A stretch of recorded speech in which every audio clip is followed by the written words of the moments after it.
ಚಾಲನೆಗೊಳ್ತಾ ಇದೆ, ಪ್ರಾರಂಭವಾಗ್ತಾ ಇದೆ.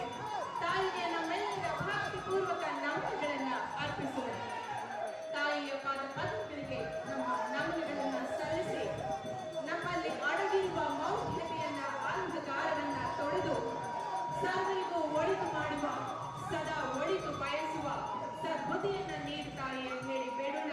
ತಾಯಿ ಚಾಮುಂಡಿಯ ಆಶೀರ್ವಾದವನ್ನ ಬೇಡೋಣ, ಕೇಳೋಣ, ತಾಯಿಯಲ್ಲಿ ಪ್ರಾರ್ಥಿಸೋಣ.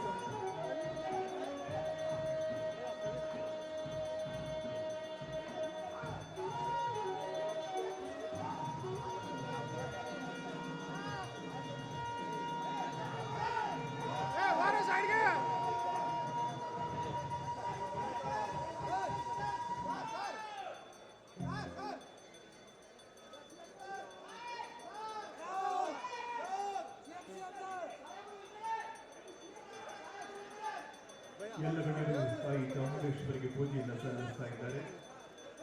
ನಾಡು ಸುಭಿಕ್ಷವಾಗಿರಬೇಕು, ಶಾಂತಿ ನೆಲೆಸಬೇಕು, ಸರ್ವತೋಮುಖ ಏಳಿಗೆ ಆಗಬೇಕು ಅನ್ನೋದು ಇಡೀ ಜನಸ್ತೋಮದ ಬಯಕೆ.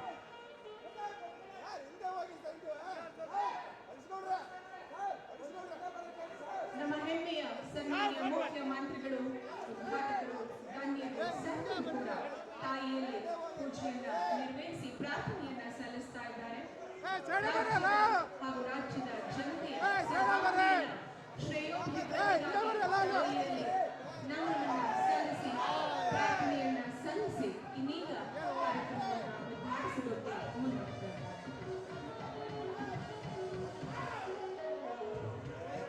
ಇಂದಿನಿಂದ ಆರಂಭವಾಗುವ ಈ ನಾಡ ಹಬ್ಬ ದಸರಾ ಅಕ್ಟೋಬರ್ ತಿಂಗಳ 2ನೇ ತಾರೀಕಿನವರೆಗೂ ಬಹಳಷ್ಟು ವಿಜೃಂಭಣೆಯಿಂದ ನಡೀತಾ ಇದೆ.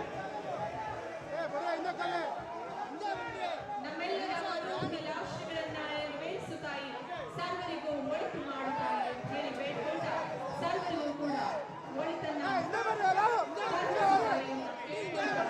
ತಾಯಿಗೆ ಪುಷ್ಪ ನಮನವನ್ನ ಅರ್ಪಿಸ್ತಾ ಇದ್ದಾರೆ, ಪುಷ್ಪಾರ್ಪಣೆಯನ್ನ ಮಾಡ್ತಾ ಇದ್ದಾರೆ ಗಣ್ಯಮಾನ್ಯರು.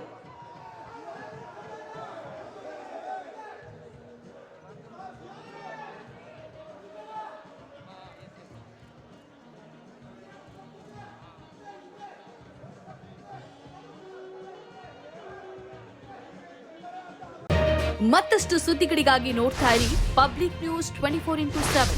ಇದು ಸತ್ಯದ ಧ್ವನಿ.